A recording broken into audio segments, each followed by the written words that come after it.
Welcome to Live Daf, your online Daf Yomi Shir. Shalom Aleichem, welcome back to today's Daf, Nedarim Mem Zayin. We begin right on top. We go back to the last clause of the Mishnah. He tells his friend, look, I will not enter your home. So he's making a neder to forbid entry to his friend's home. So he made it personal. He made it owner-related. Your home. What happens if this fellow, let's call him Reuven, who's the current homeowner, passes away or sells it to somebody else? It is no longer usher to this fellow Shimon who made the neder because it is no longer Reuven's home. On the other hand, if the home collapses and Reuven, the owner, rebuilds it, is that newly rebuilt home usher to Shimon? The answer is yes. Why? It's still Beisacha, your home. As opposed to when Shimon says to Reuven, Kainam bayis ze shani nichnas, entry to this particular property is usher to me. It's not owner related, it's property related. It's item based. In which case, even if he passes it on, he sells it to somebody else, the Isser remains intact. On the other hand, if the home falls apart and it's rebuilt, it's mutter. It is no longer that original home. So that's what we learn in the Mishnah. A fellow can make a neder even on something down the line. This home, this bias is also to me. Whether it's yours, whether you sell it to somebody else, whatever happens to this home, doesn't matter. It will remain usher to me, even if it changes hands. So that's a given. Boy Avimi. Avimi wants to know like this. What if instead of the non-homeowner making the neder, it was actually the homeowner himself? Let's call him Reuven, the owner of the home, who says, Koinam lebayis shata nichnas. He turns to Shimon. By way of neder, by way of koinam, I am forbidding your entry into this home. Not my home, this home. And then he passes away. Reuven passes away. Or he passes it on to a different person. He sells it to Levi. Mahu, what is the halacha? Can Shimon enter or not enter? On the one hand, you can say, the Issa remains in place. The Issa was pegged to the home, or the home is still here. Adam Oyser Dava Shabrashusik, can Reuven have the koyach? Does Reuven have the ability to activate an Isser, to apply an Isser to something which is currently in his possession, his home, and have that status maintained even beyond his ownership, even to the point when he's no longer the owner? So typically you can't take something which belongs to a stranger and make it usher to another stranger.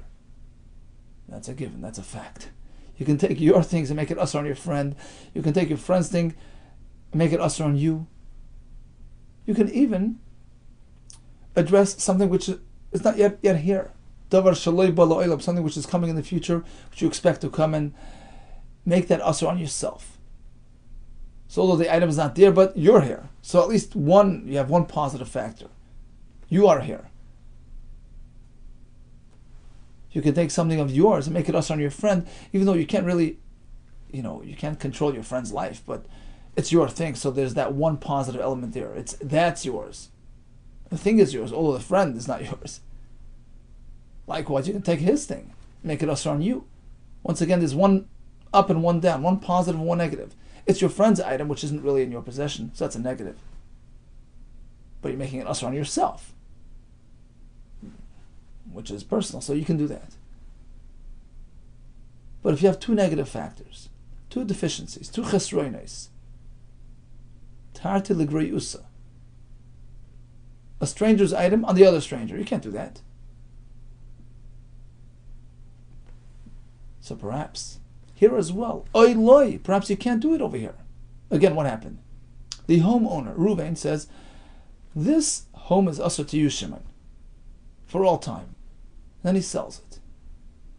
At which point, it is no longer his possession. It's like somebody else's asset. You're taking somebody else's asset, making an usher on the other third person. You can't do that. So perhaps you can't do that here as well. Or maybe you could, because here it's different. Because when the neder initiated, when it started, it was yours. So perhaps the neder takes root and stays in place even past the point of your ownership. So what's the halacha? Amar Rav Tashma, a simple raya from the following halacha. Father tells the son, you can't have enough from me. Umeis, the father passes away, Yerashenu. The son inherits the father. You can't have enough from the father. It is no longer the father's. So it's mutter. But if he says, Mr. Son, no hana from me b'chayai during my lifetime, ubemoisi, and after my passing as well. He specifies, I want the Isser to stay past my passing. In this case, it sticks. Umeis, and he passes away. Lo Yeroshenu, the son, although technically he owns the inheritance, as the Ran points out, but he can't really have much from it. He can't enjoy it. He can't have benefit because Shema Minu, we learn from here that indeed Adam Iser Dava Shebershusei, a person has the ability to apply an Isser to something which is in his possession and have that Isser remain throughout. Even outlast his ownership. Shema Minu, that's a clear raya. Here comes a new sugya. Tanan Hasan. We have a Mishnah later on, Daf Nun Beis. A fellow gets up and says, Koinam Peiros Eilu Alai. These fruit are asa to me by way of neder. Koinam him al pi, they're asa to my mouth. I can't consume them. Koinam him lifi. All the various expressions of neder on a food item. So asar bichilufein, just as he can't have the actual fruit, he can't enjoy something which was exchanged for that fruit. So he sent away the banana, got an apple, or sold a banana for money. Chilufein, that's asar as well. Soon we'll see why. Ubegidulein, and certainly something which grew out of this item. He planted the banana, and there goes another banana. The Taisa says it's like giduli hegdish, something coming out of something hegdish. It's certainly asur. The Rush says it's yoytze migufa isser. It's something which comes out of the isser. Of course, it's asur. So growth or exchange is asur. That's regarding the person who made the neder, right? Boy Rami Bar Chama, here comes a shayla. Oh, Mar Koinam Peres Elu Al Plani Mao. Bichilufein. What would happen if I make these fruit asur to Shimon? Can Shimon take those fruits and exchange them for something else and use the exchanged item? It's a mashma from the Gemara that gidulim certainly is asur because, as we said, something which sprouts out of the forbidden item is certainly asur. It came from isur. So in this case, where I made Shimon asur on this fruit, of course, anything that grows out of the fruit is asur. So if you plant it and you grow a tree, it's asur. What about something which you got in exchange for that fruit? Is it asur to him or not? What are the factors? Mi amrinan, shall we say, gabe delay, regarding the fellow who made the neder on himself, right? Like in the Mishnah, we said koydam peres elo olai. So he's the neder, he's the one making the neder on himself. There it can work. That neder incorporates even chilufin, which aren't yet here, something coming in the future in exchange for this fruit. It is also included in the neder. It's included in his mindset. He has that in mind as well, and it works. Mi amrin gabi delay, regarding the person himself, the one who initiated the neder. Just as you can take another person's product and make it asur on yourself. So even though there is a deficiency here, it's the other person's item, but since it's personal to yourself, so there's one positive factor, one negative factor, it works. And therefore, Adam Oyser Davar Likewise, in the following equation, where you're trying to make something usher on yourself, but the item is not yet here, it's coming in the future. It's chilufin, something which you're getting in exchange for the forbidden item. So there's a gray, so there's some deficiency, it's not yet here, it's not yet tangible, but it's for yourself, so there's that one positive aspect, so it works. As long as it's one up and one down, one positive, one negative. So therefore, chilufin are included. But gabi chaveru, when you're trying to affect your friend, perhaps you can't do that. Why? Because there's a double negative here. Just like you can't take, Shimon's fruit and make it usher on Levi. You have no right to do that. Because the item is not yours and the person is not you. It's not you. So there's a double deficiency, it doesn't work. Likewise, over here, when there's double deficiency, it wouldn't work. You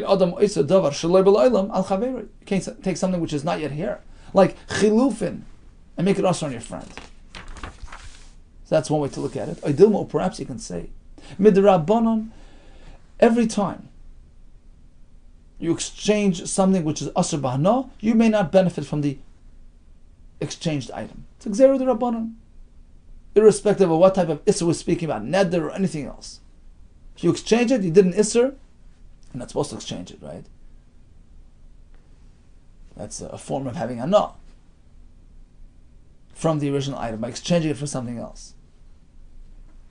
So perhaps the Chacham made this gzera that any time you exchange an item, the chilufin is asr. Idilma mishum the chilufin kigidulin dami. We treat it like something which grew out of the thing, meaning as if you planted it and you grew another item from that, which is certainly, of course, asr.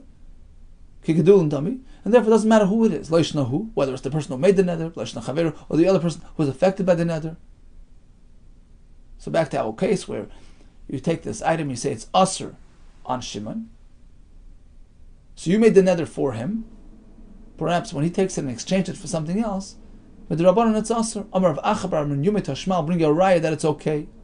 Turns to his wife and he says, Koinam Shani Mahanalach. I can't be Mahani, you can't have any hana from me. Who's going to support her? Loiva, so she borrows money from a stranger. Ubali Chayvin, and those creditors, Boin Vinifroin, they can go and collect from the husband. Why? My taima. Bali Chayvin, Nifroin. What gives them the right to do that? And the Ran explains. You see,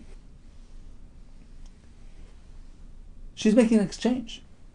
Because when she takes the funds from that person, what is she doing? She's committing her husband's funds in exchange for that money. Because everybody knows that her husband's going to have to pay this back. Right? So when she's borrowing, she's in effect making an exchange. In exchange for this money, I am committing my husband's assets, which you will collect from him later. Problem is, to this Isha, her husband's assets are asr ba'ana. So she's basically taking a chilufa isra, right? She's giving away that commitment, her husband's assets, in exchange for the money she's getting. So she's benefiting from something exchanged for isra. Why is it mutter? My time of Bali Chayvin Ephraim, why are the Bali Chayvin allowed to collect on their debt? Lav Mishum de Chilufin, Lav Kigadul and Dami. Apparently, something in exchanged for Isra. In this type of situation where a person was a subject, was a victim of a neder, right, her husband made the neder against her, so she's allowed to make this exchange. So you see that it's mutter. Amarava, no. This is not really an exchange. She's not actually exchanging his money. She's taking money from the Bali Chayv with the mindset that eventually they'll collect from the husband. That's not an outright exchange of Isra. No. Amarava, yeah, when it's an outright, apparent exchange, it would be asr, perhaps. But here, avad. Over here, it's just the end result is that they'll take their husband's assets, but it's not like she actually handed those assets in exchange for this money. So it's not really a true exchange, and therefore over here, there's no question that it's mutter. Elo tashma, rather we'll have a different raya from a Mishnah. Makadesh ba'ar le'enim kodesh. So a person takes erla from the first 3 years of the fruit tree's growth, which is asar bahana, gives it to an isha for the sake of kiddushin of marriage. It doesn't work. It's worthless. It's not money. It has no monetary value because it's asar bahana. But machron, he takes those fruits which are also bana and sells them, and takes the money that he got in exchange for the Isra Hana, the chilufin v'kidesh b'dmein, takes that money and does kiddushin with that. Harezu mekadesh, it works, and he can keep his wife. He doesn't have to redo the kiddushin and spend the money again. Apparently, he could have a no from something taken in exchange for Isra Hana. Says the Gemara, no, achinami here as well. Keep in mind that we're 2 steps removed from the Isra Hana. L'chatchilu deloi. True. You can't have benefit from something exchanged with Isra Hana. The avad, but here, if he did it, meaning he went a step further, he took the initial Isra Hana, the Erla, got money for it, took that money, which is chilufin, and gave it to the Isha, and got the Isha. That's chilufin, it's a double chiluf. 2 steps away from the Isra Hana. In this case, there's no issue, of course it's mutter, but perhaps when it's the first generation of chilufin, perhaps it would be asr. So we leave it undecided. Bottom line is, when a person specifies this asset, this property is asr to you, that Isra remains in place even after the owner loses ownership of that process, of that asset. If a person makes something asr on himself, the gedulim and chilufin are asr. What if he makes it asr on his friend? The gedulim are asr. Regarding chilufin, we did not really have a conclusion. All the best to you and hatzlach.